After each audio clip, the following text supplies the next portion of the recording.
Welcome back into the South Jersey Sports Report here on 97.3 ESPN. Sully from Glory Days Magazine along with Nick Costco. A little tribute there to our buddy Mark Trible from the Courier Post. Joining us one last time before he makes a career change. Good morning, Mark. Good morning, Sully. You like that Beatles tribute to you? I love it. I love it. The whole gang. You got the whole gang back together just for this. A couple of them are dead, so I'm really I'm impressed, Sully. I'm a little bit sad, man. It's kind of like a breakup here. Yeah, there's definitely some sadness on my end too, man. You've done a lot for me, and to have me on every week, I've always appreciated it. Nick and Cole before that, and man, this was the best part of Saturday morning. I can tell you that. So. Thanks for all you did, Sully. Really appreciate it. No problem, man. And it must have been pretty neat for yourself to see. I know you made the announcement on Twitter and Facebook and just got a ton of reaction from all the coaches and even a lot of the athletes you covered throughout the last couple of years saying good luck in your future endeavors and how much they enjoyed your coverage of South Jersey high school sports. And that's a neat thing when you're a sports reporter. Sometimes you don't always feel appreciated with the work you do every day. It kind of becomes a grind sometimes, and to see all that reaction must have been really cool for you. Oh God, it was overwhelming. You know, you do the job, and there's certain people you're in touch with. There's certain people who do, you know, check in and say that was great, a great story, or you know, thanks for doing that. And then there's also people who complain, and it's kind of you never really know. And that's just kind of the lay of the land, and that's what you sign up for when you do this job. But to see the overwhelming amount of support. It really caught me by surprise that many people would reach out, and yeah, it meant a lot to me. It really did, Sully. It's something I'll remember the rest of my life. It's funny, Mark. I remember back when I was a young reporter in North Carolina, and you take your first job and you start writing stories, and next thing you know, about a week into it, somebody's complaining and saying you stink and all this stuff, and you're like, wait a minute, I thought I was a great writer here. So it kind of hits you when you're a young reporter about, whoa, not everybody's going to like everything I write. Yeah, I remember one specific instance of that, Sully. I remember when I came to Vineland. That's initially where I started, was the Daily Journal for 6 months, and I was doing the swimming notebook back when they still had swimming notebooks. And Mike Snyder, who's you know him, you worked with him, yep. He's a good friend. I accidentally messed up his name with the boys' swimming coach's last name. I swapped their names out. I got it completely wrong, and I was trying to impress everybody and show them I could do it, and work for a daily newspaper. And God, I mean, they were furious, as they should have been. And I'm like, man, I stink. I mean, you had to file correction the next day, and I felt lower, as we say back home, I felt lower than a ground mole. It was, it was really tough. But yeah, stuff like that, man. And eventually you grow into it and come to a place where you didn't know anybody except the guy who hired you. And Tom McGurk has meant so much to me in my time at the Courier, and just a great friend. When that's the only person I knew, you got to start from scratch. I've been able to forge some incredible friendships, relationships, that really, it's not just that they made my career easier at the time, they made my life better. They've rounded me out as a person. So I'm just very grateful. How tough was that, Mark, coming from Virginia? You really didn't know anybody in this area. You take a job and you kind of got to find your way through the area. You got to find your way to all these schools you don't even know existed. And how long did that take before you felt comfortable? And it's not an easy thing to do, to take a job somewhere where you're not really familiar with anybody. Yeah, I think it took probably about 6 months at Vineland, and then the company restructured, and I ended up back up at Cherry Hill. And that was a whole new adjustment process because, the Vineland coverage area was about, give or take, 8, 9, 10 schools. And I remember very specifically, I was sitting in Cherry Hill at the Courier, and Tom told me I was covering softball. I said, "Oh, that's great." And he said, you're going to have to learn about the schools and whatever. Oh, that's awesome. I'm excited. And it was like 90 high schools. And I'm like, well, where do I start? And he's like, yeah, good luck. Figure it out. You got to get to work. And I'm like, wow, I didn't know the mascots. I don't know the conferences. I don't know the people. I don't know the places.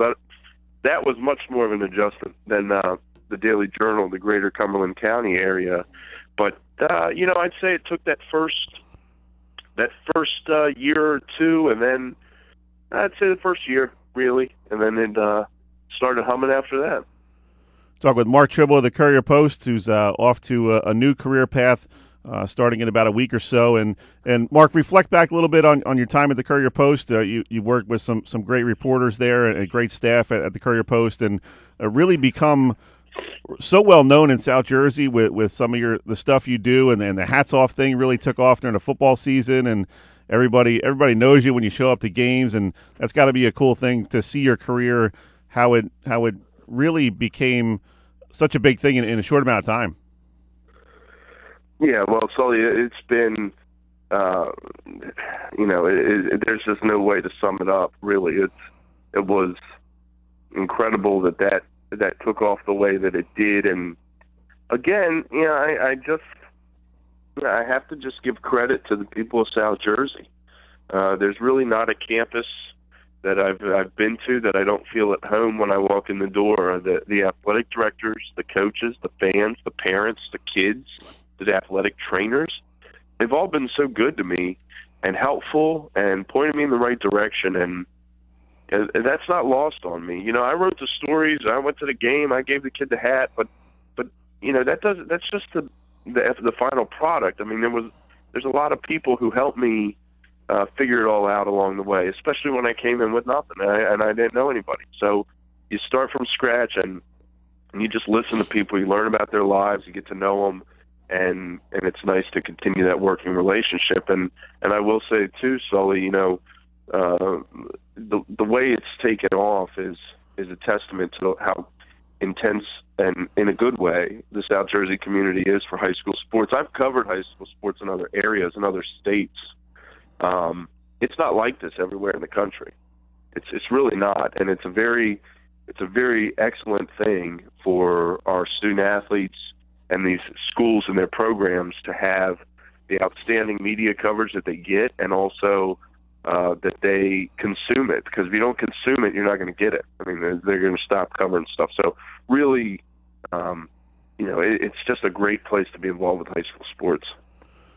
Mark, one of the things that I find really cool about what I do and some of the things that guys like yourself do, Kevin Minnick, Mike McGarry, all these guys that cover high school sports, is you get to see these kids grow up, and you cover a lot of their career. Sometimes they make varsity as a freshman or sophomore, so you get to know them for 3 years, and you show up to a game and, hey, Sully's here, hey, Trible's here, hey, McGarry's in the stands. They know there's going to be that coverage of their event, and really makes you feel good about what you're doing when kids come up to you, hey, Sully, how's it going? Hey, Trible, what's up, man? And to see these high school kids recognize you as somebody that can tell their story is one of the really neat things about covering high school sports. Yeah, Sully, it is, and as many of us who played high school sports and whatever, we realized that, getting the ink was always cool if you saw your name in the paper and whatnot. But to me, the thing that's always stood out the most is not the necessarily the excitement that comes with getting your game covered nowadays from the kids, but when their seasons end, I think about a lot of wrestling, football championships as well. When their seasons or their careers end, and there's these kids are in tears and they're heartbroken, and they're willing to talk to you or embrace you. You know what I mean? I mean that's get a little misty talking about it, Sully. I'm sorry to say that, but that's really the essence of what we do. To be a part of these kids' lives, and they let us into their lives and to promote them and cover them and whatever. But it's really, really meaningful. Mark, that's one thing I'm going to miss already. It's January. It's primetime wrestling season. You just mentioned it, and now all of a sudden we're going to miss you for the next couple months. I at least hope you can still pay attention because Dave has to cover all this basketball. I'm going to have to talk wrestling to myself now on Saturday mornings.